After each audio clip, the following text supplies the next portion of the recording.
Hello and welcome back to El Podo, the Primera REF show, where we take you down the well to the 30 of Spanish football, and we are hitting the business end of the season.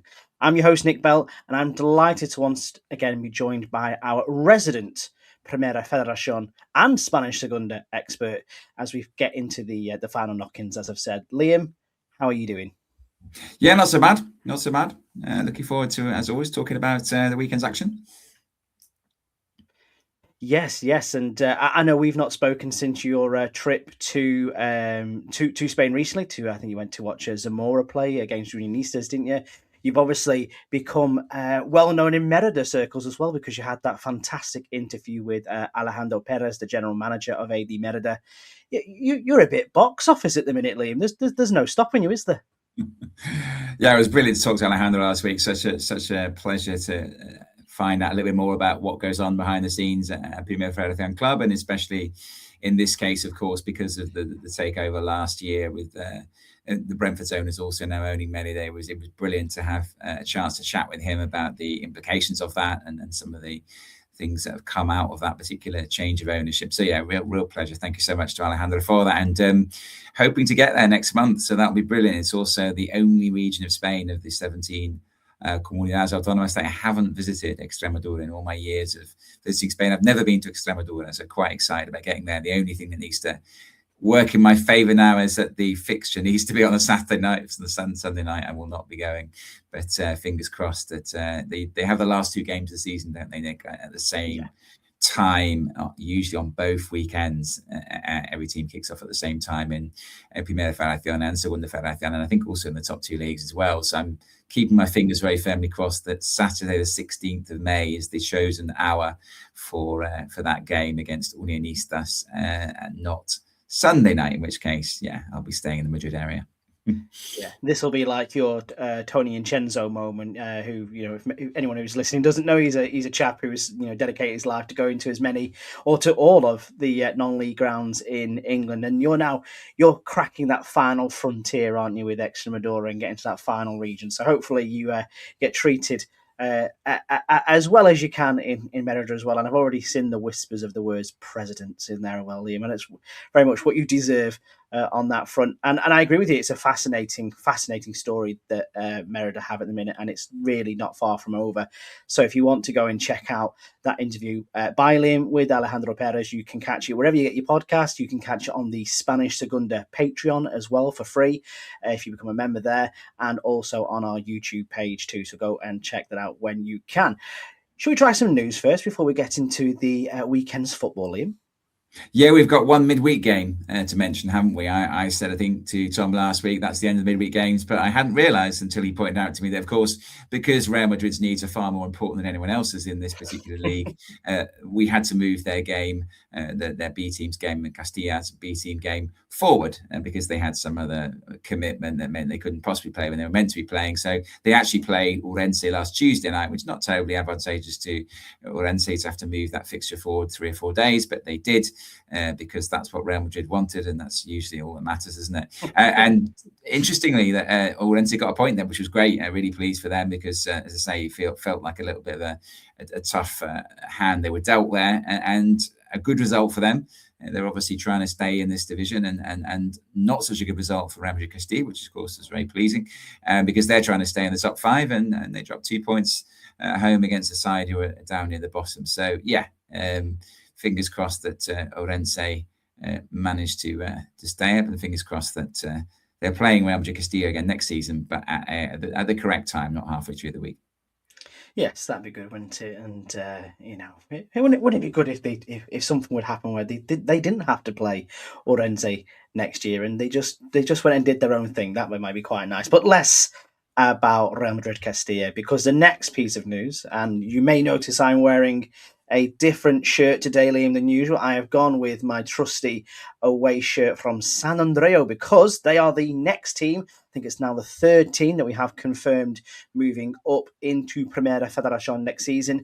And this is a bit of a unique one, isn't it? I think many people know the story of San Andreu. They're quite famous for, the atmospheres they have at Narcís Sala.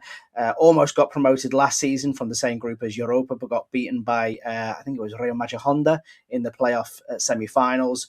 But this year, none of that. They got promoted on Sunday in front of their home crowd. And yeah, quite an exciting club to join us next year, aren't they, Liam?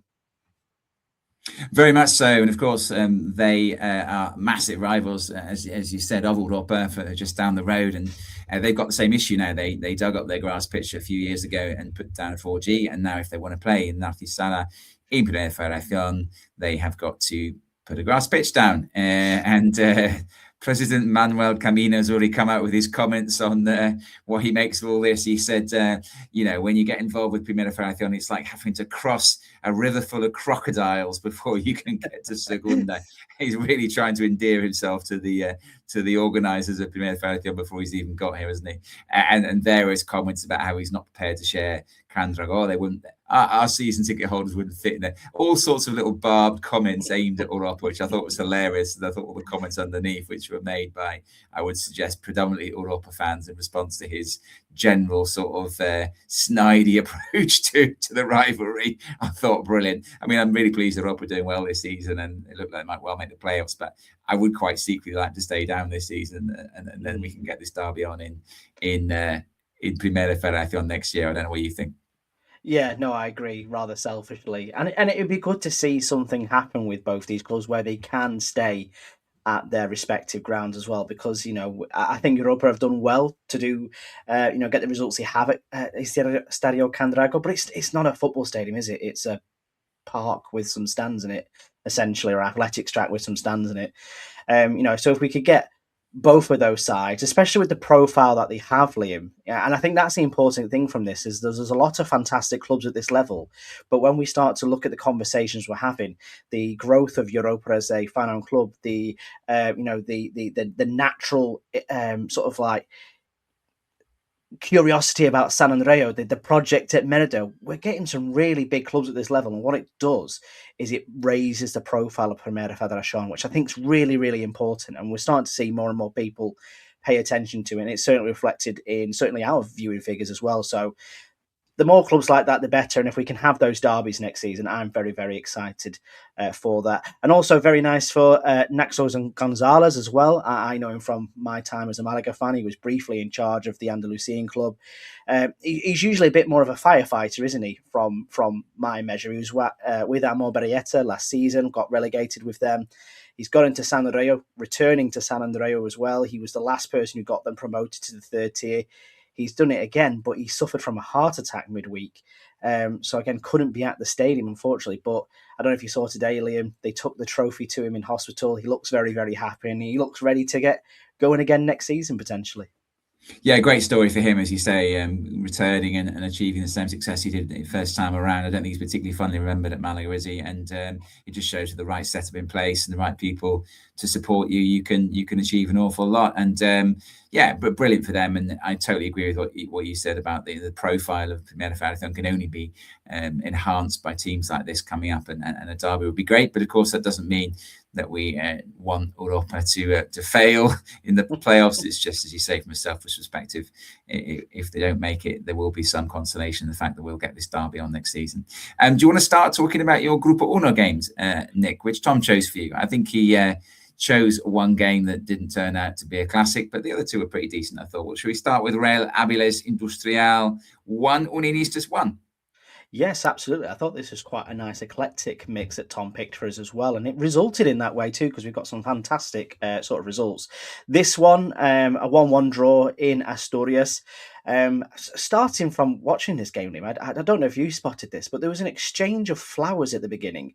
Have I missed something this season where I've not seen that happen before? But I can't quite remember who the name of the Real Avilés captain was, but he handed his opposition captain a bouquet of flowers. And I thought that was quite nice. At this end of the season with so much to play for. A nice bouquet of flowers. I don't think it's been a standard exchange that's gone on.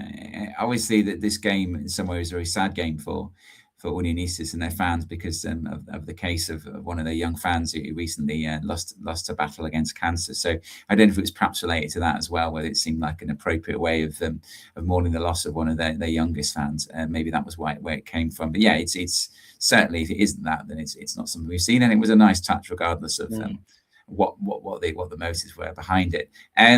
After that, after those pleasantries we exchanged early on, it was the home side that got started quicker, wasn't it? Really. Yeah, it was. It was Uskudden who opened the scoring for Viles, and he basically found himself in the right place at the right time, didn't he? And initially, I thought this was just a poor clearance from an Unionista's header. So, like, you know, when you get that soft touch where you're trying to reach it and it glances off the back of your head and you get punished for it. But actually, it's just one of those inch perfect crosses, which seems to evade not one, but two Unionista's defenders' heads, settles into the path of Uskudden, and he just finishes neatly, doesn't he? It's from about 8 yards, you know, smashes it into the bottom corner. And at this point, you're thinking, this is great for Viles Industrial. You know, they are sort of like fighting to stay in this level. You know, they are down there in a relegation battle, so to speak, at the moment. And this was a perfect start, wasn't it? It was an interesting signing, isn't it? It was called, and he's come from Andorra on loan, and they've had goals. It hasn't really necessarily been the problem at Real Avilés. They've obviously had Santa Maria, and also they had a Cueta who comes off the bench quite often, but does score goals for them. But he's come in and done really well since the January transfer window, and I agree, he took this goal really well. Unitas then had a chance to get level. I don't know about this penalty. What do you think? I wasn't sold on it, to be perfectly honest. I can see why the referee is maybe giving it, but I'm also not too sure why FBS might have not overturned it, because it's one of those, isn't it, where, you know, a player might have had contact made with his head, but it's the instant grab of the face which often gives this away, in my opinion, and it seemed a bit too quick of a reaction to me. But ultimately, the referees decided to go with it. He's awarded the penalty to Unionistas, and up steps usually Mr. Reliable from this kind of distance, or even, dare I say, even further away. You know, your friend and ours, Victor Olmedo, the former Yeclano Deportivo right back, steps up and he just rattles this against the post, doesn't he? It's not, you know, it looks like a great penalty to me, Liam, but it's just misplaced, isn't it? Yeah, it's just inches too far to the right, basically, isn't it? You know, probably 6 inches further to the left, and it's a lovely goal right in the corner. It's a fine margin, isn't it? But yeah, he was disappointed, didn't hit the target. At least you don't be missing penalties by hitting post, do you? But yeah, maybe justice was done. It didn't feel like a Stonewall penalty to me, I would agree. And then second half, pretty much even Steven, until I thought Unitas started to get on top. Sort of after about 10-15 minutes of the second half, and Delanava, who scored the last 2 games, he's got 3 and 3 now. So obviously a bit of a legend at Unitas, has been there for a very long time, and just recently went past the record goal scoring tally. I know it's a fairly new club, but that's still an impressive mark for somebody who's not a centre forward. Yeah, I thought Unionistas, as I say, after a fairly even start to the second half, I thought they started to dominate after that. Yeah, they really did, and I think the reason for that, Liam, is the one point I'm putting my finger on here is that I don't know if it was too much respect was being paid to Unionistas, or whether this was a tactical discipline from Real Vilas to maybe, you know, let Unitas have possession, but they just seem to allow them to pick their passes a lot more, Liam. I don't know if you saw that, but, you know, especially from this cross, nobody's closing it down.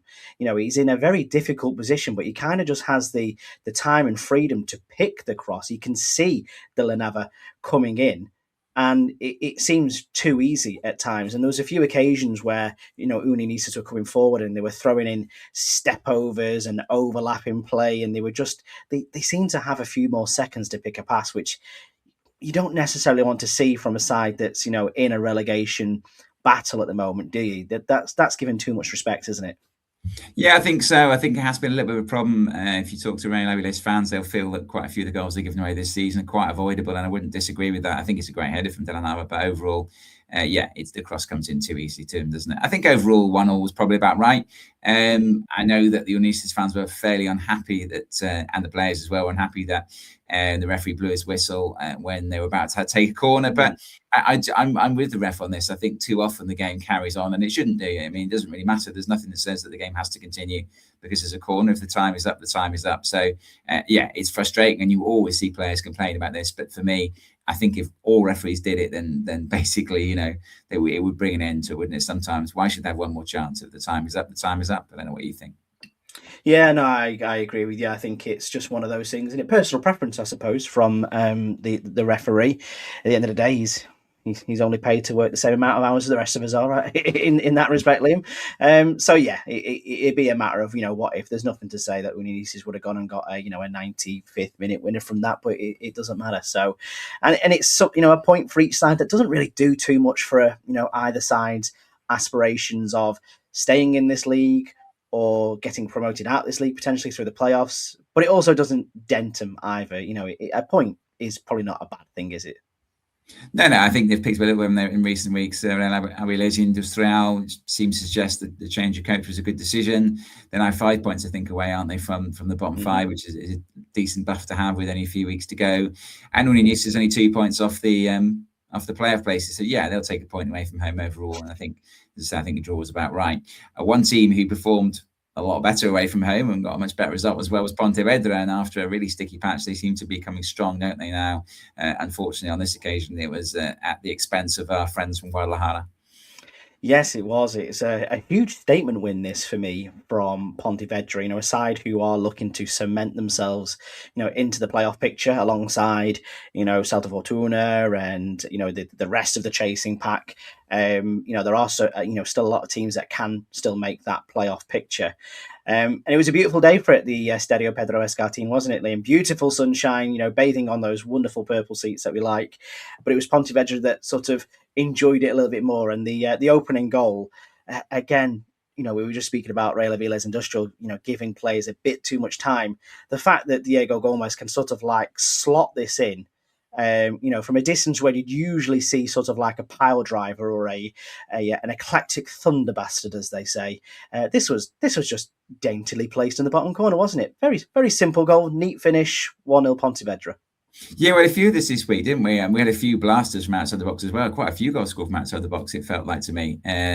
But this was not one of them that was actually thundered into the corner, as you say. It was just placed in the corner, wasn't it? And that really set the tone for the first time. I thought overall Guadalajara tried hard, but didn't necessarily look that likely to get back into it. And then right in the stroke of half time, your friend and ours, we always like to say that about David Amigo, don't we? He is Johnny on the spot, so to speak, or David on the spot on this occasion, and got the equaliser from close range for Depor, and that looked great, didn't it, for them going to half time 1-1, but it didn't really work out like that, did it? After half time, there was an initial chance when I think, I mean, some woodwork was hit basically by the home side, and then Pontevedra took over after that, didn't they? Really? Yeah, they really did, and you know, it became sort of routine, and again, you started to see the gaps, you know, really appearing for Depor in their back line. And you know, the first from here with Lujao, you know, latching onto a through ball with plenty of time, not just to get onto the end of the ball, but to actually go around the goalkeeper for a really neat finish. And then not too long after that, Sende in a sort of similar position where sort of like the floodgates had opened and there was just this huge chasm that Pontevedra could run into, and it was just a simple, you know, layoff to the left hand side. He finishes with a plum, and all of a sudden Depor are 3-1 down. And it's a struggle to come back from that, isn't it? Especially when you are down there struggling, unfortunately. And then the result was, I don't know if this is going to work, Liam. I have tried to be quite cute here with the word, but it was compended. Is that going to work for us? It's close enough for me. Yeah. Words about Alex Compa, all thanks for me. Yeah, Alex Compa basically with the fourth goal, you know, a really nice finish, and it gives the Galicians that 5-point cushion into the playoffs as well. Which we know when we think about, I think we've only got 3 games left, haven't we? Where you've essentially got a game in hand, you know, when it comes into that you could potentially drop and still be in quite a comfortable position. Not the same for Depor Guadalajara, unfortunately, who, you know, are, you know, in quite deep trouble with only a handful of games to catch up, and I think they've got a 5-point gap between themselves and Orense in the final safety spot, haven't they? Yeah, they've got some work to do. I think there's a slightly more than 3 games to go. I think it's 5 or 6, so they've got a little bit longer to sort it out. But it's interesting, Pontevedra, who hung on to that top 5 space for a long time without really impressing. They went a long run of games when they were not really at their best, but then when they fell out with the top 5, and I think most people thought at that stage, that's it, probably. They're not going to bounce back from that. They've responded really, really well. And as you say, they've now got a little bit of cushion between them and 6th place. And that's pretty hard in this division because there's a lot of teams just outside that top 5 looking to get into it. So, yeah, they're looking strong there. They've still got enough games, unfortunately, from their perspective, that they can mess it up, and not make a top 5. And haven't been in the top playoff positions for so long this season, that sadly will feel like a disappointment, when actually if they finished about 8th or something, they ought to be really pleased with that. But the way the season's panned out, they're not going to be happy. But they've given themselves a great chance, and Guadalajara, after a really decent run under Peinado, they are missing a couple of players at the moment, including most notably perhaps Salifo. And I think this is the kind of game where I've seen a number of their home games, obviously this season, both in the flesh and back in England. And they are a bit vulnerable when teams move the ball quickly. They don't have the pace at the back to cope with that. And they are, as I say, missing a couple of key figures. And this was a decent win for the away side, but disappointing for the home side. And they are, as you say, now facing that uphill struggle to get out of that relegation zone. We don't spend too long on the third game. I think, Tom, to be fair, when he chose this, he chose it for its importance rather than for its potential to produce a goal fest. And Lugo 0, Talavera 0 was not a thriller. No, it's I kind of egged it here as a classic for the ages, and then did the old caveated, Borat style nat. It just didn't seem to have a lot of impetus to it, to be honest, Liam. Like, there wasn't a lot of oomph to either side in this. Lugo did have the ball in the net early on from Raniero, but it was adjudged to have handballed it in the build-up, so that was scratched off by the referee. And I think, if he was to shade it, we could say that Lugo had the more chances, especially after Luis Acosta was sent off with a red card. And they just couldn't find a way through Javi Bellman at all. I don't know if you saw the free kick, which was like bang on the edge of the 18-yard box. He's essentially trying to rattle it into the top right-hand corner, but Bellman was just equal to it. And he was the difference, really, between these two sides this afternoon. We often say, we judge a game on its merits, but we also judge it on how long the highlight reel is. And I tell you, a whopping 2 minutes and 37 seconds, I think that says more about this game than needs to be shared, to be honest, Liam. It wasn't, it wasn't the same as Pontevedra versus Depor Guadalajara, was it? Not at all, no. I think the dismissal of Acosta, originally I think they gave a penalty for that, actually, and then obviously looked at it again, decided it was just outside the box. You're right, it was a great save. But I suppose, look, Talavera down the bottom, they're playing with 10 men for the last 40 minutes of the game. At that point, they switch into survival mode, don't they? They're not going to really look to get a win out of that game. They just need to get out of Lugo with a point, and that's what they managed to do. And Lugo have struggled to score goals. They've got obviously Unzueta, but he didn't even start in this game up front. Reniero's been pretty decent for them, but they'll be very disappointed with where they're at right now, Lugo. They look like they're staying in Primera RFEF. Let's not forget there was a significant investment in this squad of players at the start of the season. And by contrast, Talavera is still fighting. They're not out of the woods. They're still in the relegation zone. But I think themselves and Orense, I think probably one of those two is going down, and Talavera and Orense, very similar sides, very hardworking and very robust in their approach. And so, you could toss a coin for those two. Obviously, at the moment, Orense slightly better off in terms of points, but I think one of those two will survive. And I wouldn't like to say which one it was, to be honest, right now. Yeah, it's going to come down to a bit of a coin flip between those two sides as well. And like you say, there are still points to play for, so we may still end up with some surprises. But the leagues are finally, and I can't believe I'm saying this after 30 games, they are finally starting to stretch a little bit, Liam, aren't they? After 3 quarters of a season where we've had everything concertinaed, they are starting to get a bit of flux in them, and we're starting to see some semblance of where teams are going to finish next season, or this season, I should say. One team that we didn't expect to see battling it down towards the bottom end of Grupo Dosle was Real Murcia. Again, coming back to the beginning of the season, the recruitment, the manager that they brought in, everything was pointing towards them being, another challenger for the title, like they were in the last couple of seasons as well.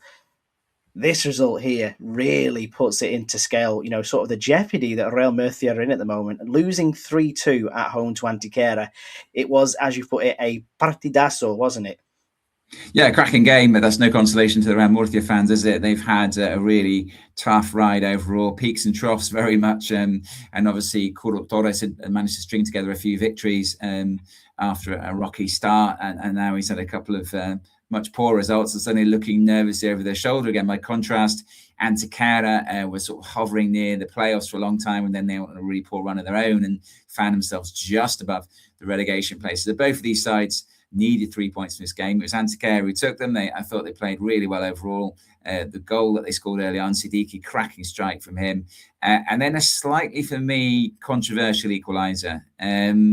I just feel like, I don't know, I know the whole interfering rule is in terms of players where they are, it looks to me like there's a Real Murcia player standing miles offside to me. And he looks to me like he gets out the way of the ball as Jorge Sanchez strikes it. I think it takes deflection off an Antequera player as well. But the fact that it jumps over the ball surely suggests to me that it's coming near enough to him. And it goes pretty close to Daniel Cohen in the Antequera goal. And to me, he's got to be interfering, hasn't he? I think often is the case, it's a line of sight thing, isn't it?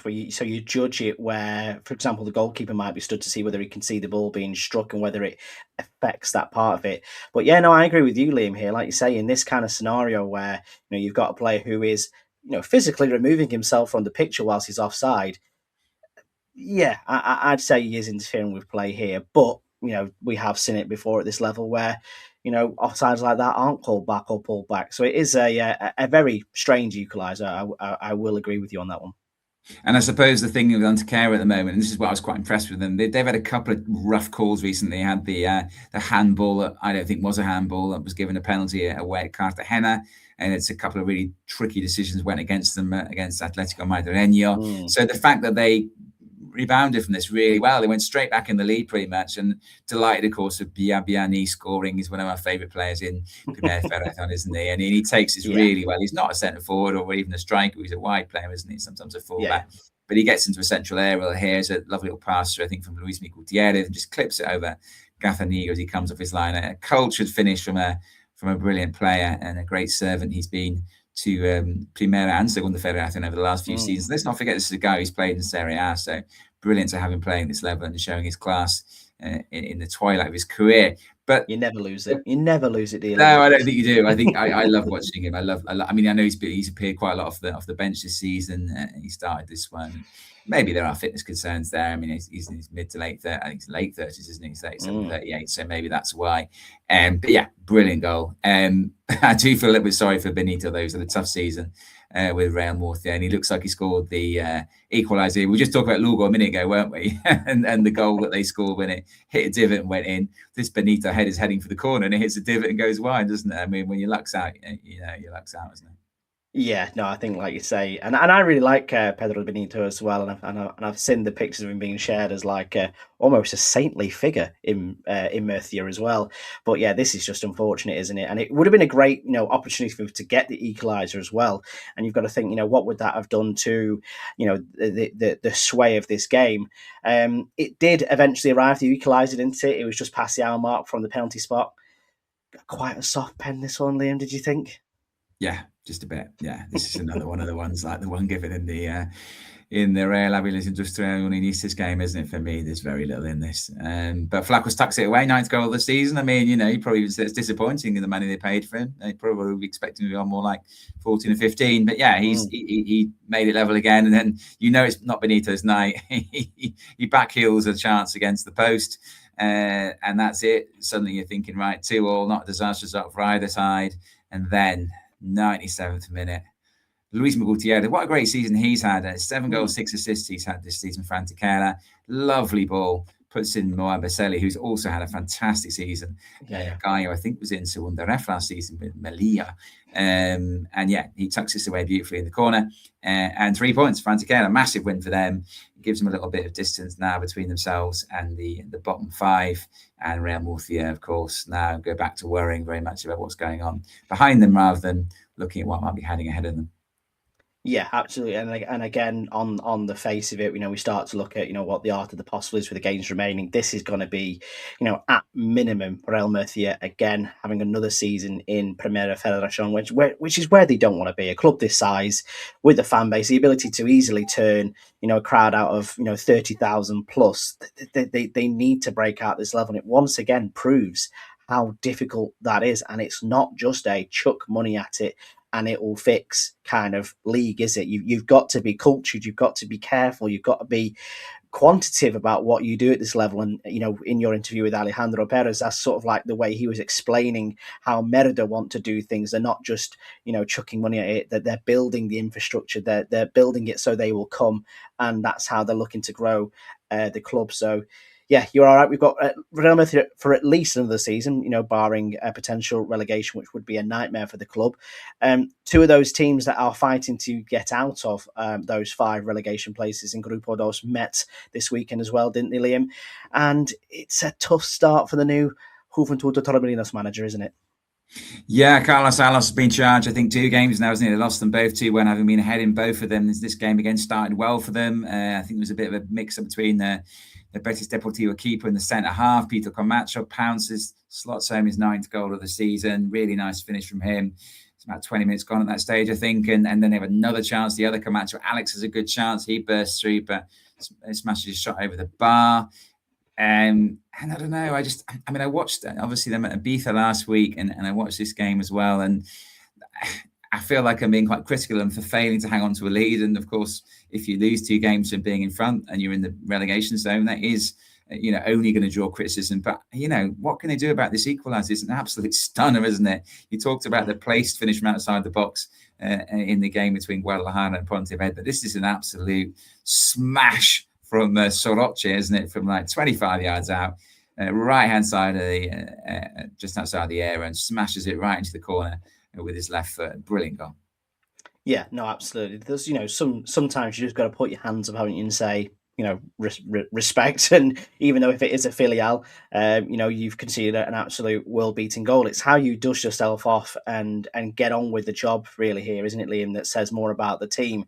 And again, I don't know about you, it just didn't feel like there was that oomph that we've seen from Torremolinos this season when it came to going behind here. And I know Betis Deportivo had a bit of a revival, certainly in the second half of the season, but clearly it came here that they really started to get on top, didn't they? And were eventually rewarded with a likely winner. Yeah, I mean, obviously they had a chance. I think at 1-1, hit the target. I feel like he should have scored. It was a fairly comfortable save from Manuel Gonzalez. And if that goes in 2-1 up again, do they hold the lead that time? Maybe they do. But yeah, there was only 50 minutes to go, so I suppose they didn't have that long to get back into it after Betis Deportivo scored their second. But, the way they scored their second, Coralejo runs about 30 yards unchallenged. He just slots the ball through to Marina. Marina finishes through the keeper's legs. And there was one chance after that, one decent save from Gonzalez in the Betis Deportivo goal late on. But overall, the heads went down. You have to say that. And I suppose it's going to, because for me, 2 not bad performances in the last 2 games. Lost them both. In fact, they lost 4 in a row now. And you wonder, if you ask the players now, how many people would have said, right, let's get rid of Antonio Calderon. He's lost the dressing room. I would say probably none of them. So they have taken a chance there, and they've taken a chance before 2 games that they saw as winnable away at Ibiza, who were just above them, and obviously at home to Betis Deportivo, who were below them, and they've lost them both. So it doesn't look like a great gamble right now. They're still in with a great chance of getting out of that bottom 5. They're not at all adrift, but the momentum is not with them, is it? No, it really isn't. And like you say, it remains to be seen whether that gamble, as you said, does pay off. It obviously, I know you probably spoke to Tom about it last week, but it still feels like a strange decision to me. And obviously, there's a lot of whispers, rumor, and conjecture off the pitch at Torremolinos at the moment as well. So I don't know if things are playing out off the pitch that could be having an effect on the pitch. Who knows? That is just conjecture from me, but it is worrying because they are a club that seemingly have ambitions to grow. They've got a great fan base there as well, like those fans behind the goal, sort of like the ultra section that they have there, and they're in a brilliant place as well down the Costa del Sol as an alternative to the one club city that is Malaga. So it would be a shame to see them go backwards, but they are a club with limitations. So they're about where we expect them to be, but I don't think they've done themselves any favours at all by pulling the trigger on the manager this late in the season. I think they probably would have been able to carry on and would have had more chances of staying up if they would have kept Calderon, but that's my opinion. Should we head down to the southeast, Liam, next? It is to Elda. It is a Merthian derby, this, isn't it, if I remember rightly? Yeah, it's not that far. Yeah, Probably about an hour and 20 minutes, something like that, from between the two cities. Yeah, Eldense to Cartagena 1. Really good travelling support, obviously helped by that relatively short distance. But empty seats in the home, and we mentioned this last week on the show, this Dia del Club, when the club suddenly decides they want all their season ticket holders to pay a bit extra. And it always has the same effect. It always means that people stay away because they take offence at being asked to pay out an extra amount of money on top of their season ticket they bought at the start of the season. So I'm still not sure why clubs do it. We perhaps have to ask a couple of clubs why they do it at some stage and see what they say. The visitors went ahead early on, though, well backed by their travelling army of support. A decent save from Mamon Bila, who's one of our favourite keepers in the Primera RFEF, the Eldense keeper, keeps out ahead of Imanol Bath from a corner, but then the rebound falls straight back to Bath and he smashes it past him. So, a bit of a setback for a team that had won 6 in a row going into this particular game and are the best team on their own patch in either division. So they responded really well. I thought they thought it equalised. Really strange when they're listening. I think it's been disallowed because the ball's gone out. It's a corner from the right and it is taking my right footer, so I can only think that the ball swung out and then swung back in again. But I couldn't work out what it was at all. I couldn't find out anything about. I didn't watch this game live, so I couldn't find out why it'd been disallowed. But that looks to be the best estimate. And it looked like, although Eldense had a few chances after, it looked like Cartagena were going to hang on, didn't they? But 7 minutes from time, their dreams turned to dust. They did, and this is again indicative of the mentality that Barragan has built into Eldense, who they just look unstoppable now, don't they, Liam, at the top of that league. A brilliant goal from Nacho Quintana, curls it in with just 7 minutes remaining, gets the equaliser, and then, despite the empty seat, momentum is with the home side, isn't it? And this is where they start to kill games off. Sabadell nearly made it 2-2, having not scored all season. But before that solo goal last weekend against Seville Atletico, and his header just hit the post in this one, didn't it? And then we eventually had a huge winner towards the end of this game, didn't we? Yeah, Hugo Alba tucks it away, and jubilation. Again, a goal scored down the end where the Eldense fans were. And thankfully, from his point of view, if he scored on the other end, he'd have been confronted by a sea of very unhappy Cartagena fans. And there's 7 wins in a row. Said it was 6. It's now 7, of course.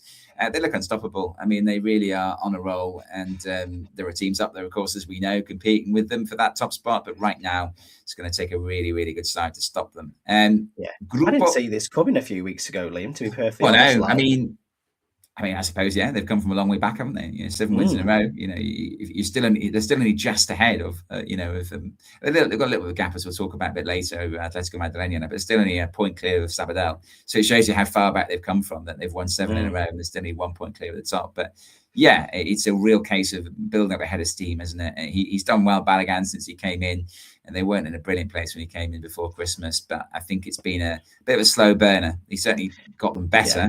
But he hadn't gotten winning 7 in a row at that stage. Otherwise, I suppose we'd have another Tenerife situation, wouldn't we, at the top of Grupo dos?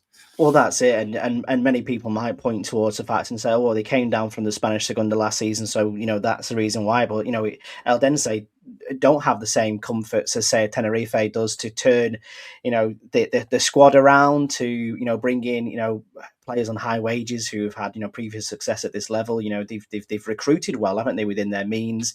And I suppose, teams like Racing Ferrol and Cartagena can only look on in admiration at this and the job that Barragan is doing. But it's obviously sad to see Sabadell knocked off top spot a few weeks ago. But Eldense again, a good team to have back in the Spanish Segunda. I know he went there last season, and they were fair cop for it as well. So it'd be interesting to see whether they can hold on there or certainly make the playoffs as a bare minimum now, which I think they're not far off confirming, are they?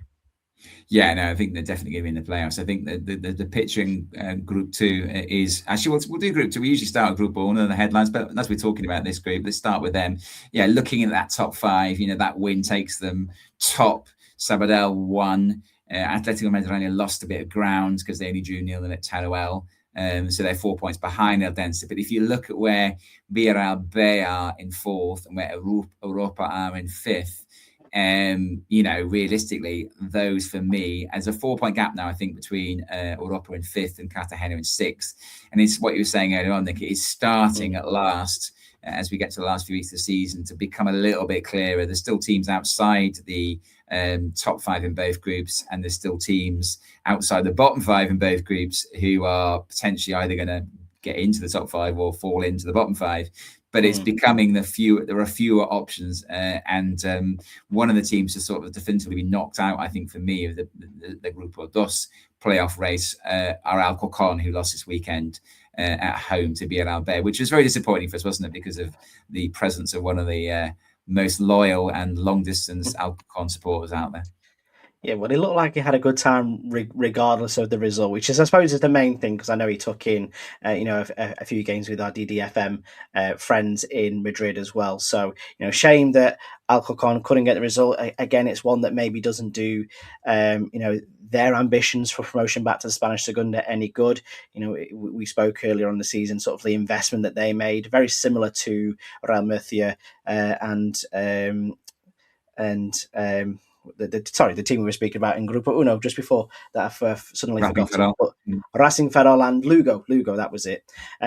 So again, disappointing. They'll probably see that they'll be spending another season in Primera Federación, but Europa again, they just keep turning out these results, don't they? And the fact that they managed to, come back and win this game, 3-1 against, we've nicknamed them Cádiz Mirandera B or C this time, but it's a great result for them that keeps them marching forward. Jordi Cano, 20 goals for the season now, 18 in the league, and he's never played at this level. He's had a fantastic season, hasn't he? And this Europa story is just one that, I know we selfishly want to keep them in this level for a potential, derby game with San Andreu, but you've got to give it to them. They've them, Pontevedra, Sabadell, they've been great additions to this league coming up from Segunda Federación, haven't they? Yeah, fantastic achievement. All three of those teams you've mentioned there. And of course, although we'd like to keep Europa for selfish reasons, if they played Celta Fortuna in the playoff semi-finals, there'd be no doubt who we'd be cheering for, wouldn't there? So yeah, it's an amazing achievement. And I think it's very similar to Pontevedra in the sense that they started really well, and they looked fairly comfortable in the top five, and then they started to lose a few games, and obviously the Candrao effect slightly, the home form slightly dipped. It wasn't hard for that to happen because the form at Novosel was so good, it was almost inevitable they weren't going to be as good when they moved to Candragó. But yeah, they've now bounced back and won a few games in the last few weeks, and all of a sudden they look like a decent bet. To say they're 4 points clear of Cartagena, who are in sixth place, and beyond Cartagena, possibly Algeciras could mount a late charge, but realistically, it is looking like the top five group with us may well finish the season in those top five places if you don't know in what order yet. So, brilliant from Europa, and as you say, as we move on, actually now to talk about Grupo 1, brilliant from Pontevedra as well, because they are a team that haven't perhaps invested as much money. I mean, we see Zamora in the top five in the other group. They have invested quite a lot of money in their squad, and obviously we know about Tenerife's squad, and we know about Celta Fortuna squad, which is made up of some of the most talented players, in that region and beyond. So yeah, certainly the teams you've picked out there, to me, the teams in the top five, the standout teams, of course, are Pontevedra, Sabadell, and Europa. So great stuff to see all three of those recently arrived with us, flying the flag, in the playoff places. Yeah, absolutely. And just going back to Grupo 1, two of the other sides that came up last season maybe haven't had the same kind of seasons, but still, respect to ones in their own right.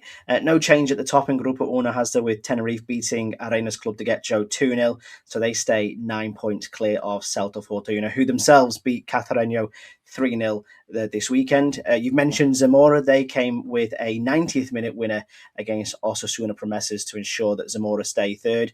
We've already spoken about Pontevedra, and in that final playoff place in Grupo 1, Liam, Real Madrid Castilla, who had that draw with Orense midweek, but aren't in the playoffs for that result, are they? They're hanging on in there by the very edges of their nails. They are indeed, yeah. They're in the top five at the moment because they've won the head-to-head against Ponferradina. So I think Ponferradina level in points with them in sixth. but they have they've won the goal average, so to speak, as they call it in Spain, against them. And that's how it's decided in Spain. It's not decided on goals scored or goal difference. It's decided on how you got on against the team that you're tied with. The other thing that obviously Real Madrid Castilla have to be aware about is that they've got 3 sides just outside the playoffs, just beneath Ponferradina, who are Merida, Unionistas and Baracaldo. All 3 of those sides are still within 2 points of the playoffs. So of all those 4 battles that we talked about, top and bottom of both Grupos, this is the one that's still the tightest for me, I think, and that's the top of Grupo. Not a surprise coming at the top. I think, obviously, as we're going to mention in the games to watch, I think Tenerife might even wrap up the title this coming weekend. But at the bottom end of the playoff picture, this is a really exciting race, isn't it? Yeah, it really is down at the bottom end. Defeats for Arantero and Osasuna Promesas, sorry, mean it's basically a matter of if, when, not if, sorry, for them to go down to Segunda Federación, which is one we won't be too bothered about because they're a filial with possibly the worst home stadium at this level. But Arantero will be sad. Like I say, I was speaking to our friend Alvaro in the Spanish Segunda group chat before, and he asked today about Mingo potentially going to Real Zaragoza, and again, I think that's a very good signing, but it depends where Real Zaragoza end up would be sort of my permutation on that. Who also are linked with Diego Fuoli as well, Liam, which I know you'll absolutely love that news and hope it comes off if he ends up in Aragon with. He's born in Zaragoza, that's why that link comes in, I think, really, yeah. And I suppose, the only issue is, in which league. They seem to be, just signed a guy today from Ceuta. He's coming regardless whether in Primera Federación or Segunda. They're trying to sign players who will stand out and be absolutely brilliant in Primera Federación, but if they stay up, they're still good enough to handle Segunda. I think they're hedging the bets a bit, Zaragoza. It's good to see them moving early on that front because they're usually quite reactive in their transfer dealings. But yeah, we'll see what happens. Mingo, he's a very big fish in a very small pond at the moment, isn't he? I don't really necessarily will cope with the pressure that he'll be put under around Zaragoza. But yeah, he's a decent player, and I like Arantero. I know that the facilities there aren't particularly amazing, and the pitch is probably by this stage of the season quite bumpy, and the away fans can only stand like 1 deep. But yeah, they're the kind of teams full of character that I'd love to stay in this league, and it looks like they're not going to. And I think Cacereño and Guadalajara are looking really under pressure now to keep it. And of course, our love of Deportivo Guadalajara is well mentioned over the weeks. Talavera, as I said before, is them or Orense for me. So I think it's probably going to be 4 of the current 5 are going down. And then it will be between Talavera and Orense as to who is the 5th team. I think Avilés Industrial have hopefully done enough to ward off the demons of relegation. And what games are we watching this week? Do you want to do the Group 1 games? I think I chose them, but it doesn't really matter. You can do those as I've been babbling away for the last couple of minutes. Yeah, no, definitely. I'll take these Group 1 games because there's plenty to talk about both at the bottom and the top of Grupo Uno this week. Starting with a Friday night game, which we love here on El Podo. Friday night on the lights in Cacereño, or Caceres, it will be the town, as they welcome Depo Guadalajara, a must-win game for both sides. And whoever gets the 3 points here, gives their survival chances a real shot in the arm. Dare I say, a point apiece here probably actually relegates both of them, if we're being perfectly honest, Liam. Before then, going on Saturday up to Galicia for a derby game. Now, I know obviously this is a filial, but there is not a lot of love between Vigo and Pontevedra. The visitors looking to make Tenerife make 1 more week. However, we've been discussing Pontevedra looking to cement their position in the playoffs, and I'm sure they'll revel in a home win here at Pasaron against Celta Fortuna as well. And then finally at 6 o'clock or 6:30 on Saturday evening, Ponferradina, Tenerife. Depending on results, if Tenerife get a win here, as you've mentioned, Liam, that could be them promoted back to the Spanish Segunda at the first time of asking. But as we know, Ponferradina, a very good side at the moment, playoff aspirations of their own, and on their own patch at El Torrelín, they will not make it easy for the Islanders either, will they? Not at all, no. 3 decent games there, and from my perspective, obviously, I'd like to see it go another week before Tenerife wrap it up. I think we both know that they're going to win it, but let's make them wait a bit longer. In Grupo 2, 3 games I've picked out. Europa against Real Murcia Sunday at midday.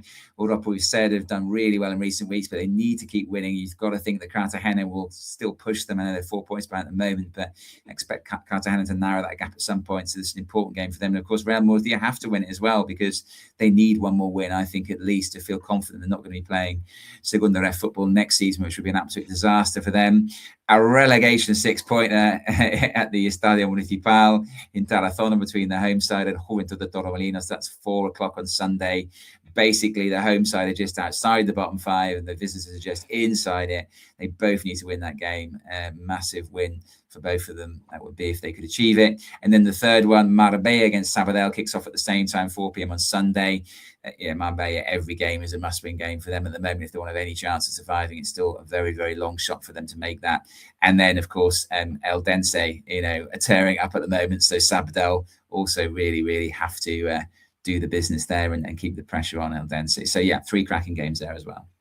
Yeah, absolutely. And I think as well, when we look at, those games involving the likes of Celta Fortuna and Sabadell, obviously you get to play the 5th place side, don't you, in the other division. So, in the same that we would do when you are playing in, British playoff games, you want to get you want to finish as high as possible to play the lower rank side, don't you? Which, to be fair, at this level doesn't really matter because anybody can beat anybody. But I think from a Sabadell perspective, if they can just keep up the pace, keep themselves in with a shout of winning the league, but also giving the best chance to play a plethora of teams that are queuing up to finish 5th in Grupo Uno. It's going to be a very interesting end of the season, which you can keep in touch with here on El Podo. Do head over to our social media channels. Liam does a fantastic job of keeping you up to date with all the latest news, all the latest moves, the results. It is fantastic over there and growing a really brilliant community as well. You can find out more from his interview with Alejandro Perez, as we've said, and all the other fantastic stuff that we get up to here on El Podo as